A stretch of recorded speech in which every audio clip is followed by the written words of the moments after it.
Hello friend, સ્વાગત છે તમારું મારી ગુજરાતી રસોઈ ટિપ્સ ચેનલમાં। તો આજે આપણે બનાવીશું એક નવી રીતે સોજીના ઢોકળા। તો મારી આ રીતે સોજીના ઢોકળા બનાવશો તો એકદમ સ્વાદિષ્ટ અને પોચર રૂ જેવા બનીને તૈયાર થશે। તો ચલો આપણે સોજીના ઢોકળા બનાવવાનું શરૂ કરીએ। તો સોજીના ઢોકળા બનાવવા માટે મેં અહીંયા એક મોટો બાઉલ સોજી લીધો છે। તો આ રીતનો જે મોટો સોજી આવતો હોય તે લેવાનો છે। તો હવે આપણે સોજીને એક બાઉલની અંદર લઈ લઈશું।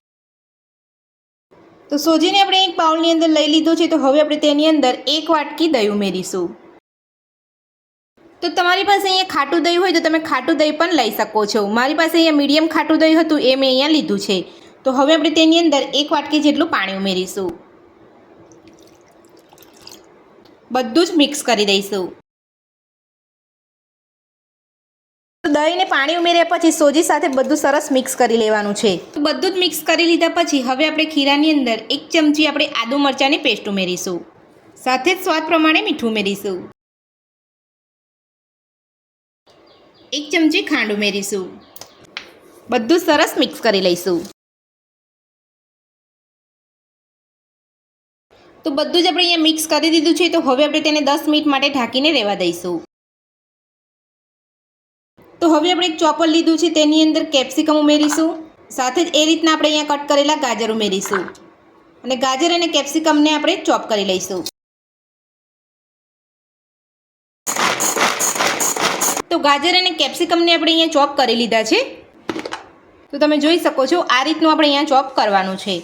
તો ખીરાને ઢાંકી અહીંયા 10 મિનિટ જેટલો સમય થઈ ગયો છે। તો હવે આપણે ચેક કરી લઈશું।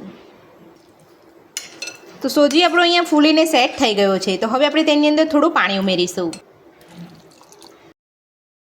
પાણી ઉમેરીને બધું સરસ મિક્સ કરી લઈશું।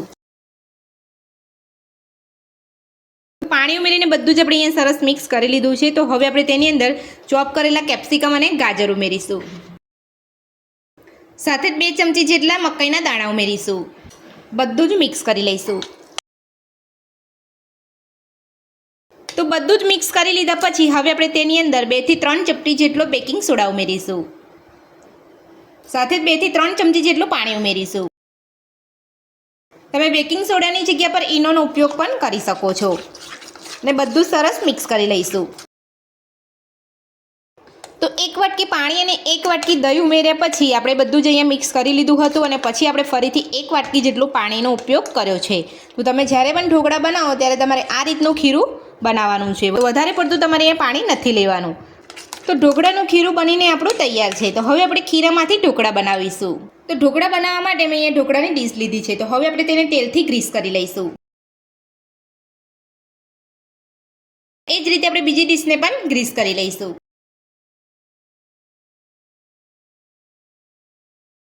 તો બંને આપણે ઢોકળાની ડીશને અહીંયા તેલથી ગ્રીસ કરી લીધી છે અને સાથે જ આપણે અહીંયા ઢોકળાના કુકરની અંદર ગરમ કરવા પાણી પણ મૂકી દીધું હતું। તો ગરમ પાણી આપણું અહીંયા થઈ ગયું છે। તો હવે આપણે ઢોકળાની ડીશની અંદર ખીરું લઈ અને આપણે અહીંયા ઢોકળાના કુકરની અંદર મૂકી દઈશું અને ઢોકળાને કૂક કરી લઈશું। તો ઢોકળાનું ખીરું આપણે અહીંયા ડીશની અંદર લઈ લીધું છે। તો આ રીતે હલાવીને બધું જ ખીરું આપણે અહીંયા ડીશની અંદર ફેલાવી લઈશું।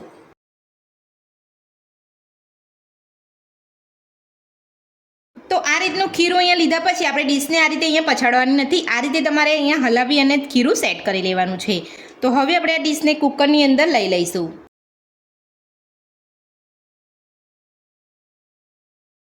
અને ગેસની ફૂલ ફ્લેમ પર આપણે ઢોકળાને 15 મિનિટ માટે કૂક કરી લઈશું। તો 15 મિનિટ જેટલો સમય થઈ ગયો છે। તો હવે આપણે ઢોકળાને ચેક કરી લઈશું। તો ઢોકળા આપણે અહીંયા કૂક થયા છે કે નહીં તે આપણે અહીંયા ચપ્પુની મદદથી ચેક કરીશું। તો તમે જોઈ શકો છો ચપ્પુ એકદમ સરસ અહીંયા ક્લીન આવે છે। તો ઢોકળા આપણે અહીંયા એકદમ સરસ કૂક થઈ ગયા છે। તો હવે આપણે ઢોકળાની ડીશને કાઢી લઈશું। તો બંને ઢોકળાની ડીશ આપણે અહીંયા કાઢી લીધી છે। તો હવે આપણે ઢોકળાની ડીશને ઠંડી થવા દઈશું। તો ઢોકળા આપણે અહીંયા સરસ અહીંયા ઠંડા થઈ ગયા છે। તો હવે આપણે ઢોકળાને કટ કરી લઈશું। તો આ રીતે ઢોકળા ઠંડા થાય ત્યારબાદ તમારે કટ કરવાના છે। અહીંયા ગરમ ઢોકળાની અંદર કટ નથી કરવાના। જો તમે અહીંયા ગરમ ઢોકળા હશે ને કટ કરશો તો તમારા ઢોકળા તૂટી જશે। એટલે આપણે અહીંયા ઢોકળાને ઠંડા થવા દેવાના છે। તો ઢોકળાને આપણે અહીંયા કટ કરી લીધા છે। તો હવે આપણે ઢોકળાનો વઘાર તૈયાર કરીશું। તો ઢોકળાનો વઘાર કરવા માટે આપણે અહીંયા 3 ચમચી તેલ લઈશું। તેલને ગરમ થવા દઈશું. તેલ આપણું અહીંયા ગરમ થઈ ગયું છે તો હવે આપણે તેની અંદર અડધી ચમચી રાઈ ઉમેરીશું. ગેસની ફ્લેમ બંધ કરી દઈશું. મીઠા લીમડાના પાન ઉમેરીશું. 1 ચમચી સફેદ તલ ઉમેરીશું. સાથે જ કટ કરેલા લીલા મરચાં ઉમેરીશું. તો વઘાર આપણો તૈયાર છે. તો હવે આપણે ઢોકળા ઉપર રેડી દઈશું. તો વઘાર આપણે અહીંયા રેડી લીધો છે. તો હવે આપણે ઉપરથી લીલા ધાણા ઉમેરીશું. તો સોજીના ઢોકળા બનીને તૈયાર છે અને હવે આપણે કાઢી લઈશું.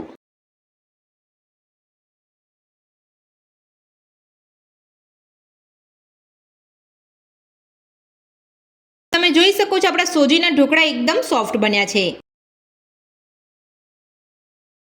તો આ ઢોકળા તમે ખૂબ ઓછા સમયની અંદર બનાવીને ખાઈ શકો છો અને ખાવામાં પણ એકદમ ટેસ્ટી લાગતા હોય છે. તો જ્યારે પણ તમને ઉનાળાની ગરમીમાં જમવાનું બનાવવાનો કંટાળો આવતો હોય તો ત્યારે તમે આ સોજીના ઢોકળા ઇન્સ્ટન્ટ બનાવીને ખાઈ શકો છો.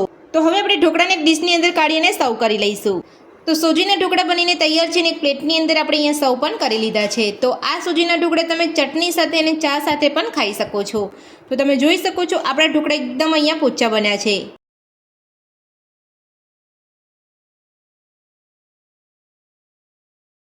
તો સોજીના ઢોકળા બનાવવાની રીત તમને મારી કેવી લાગી મને કોમેન્ટ બોક્સમાં કોમેન્ટ કરીને જરૂરથી જણાવજો. આજની રેસીપી પસંદ આવી તો વિડીયોને લાઇક કરજો, ચેનલને સબસ્ક્રાઇબ કરજો, તમારા મિત્રોને જરૂરથી શેર કરજો.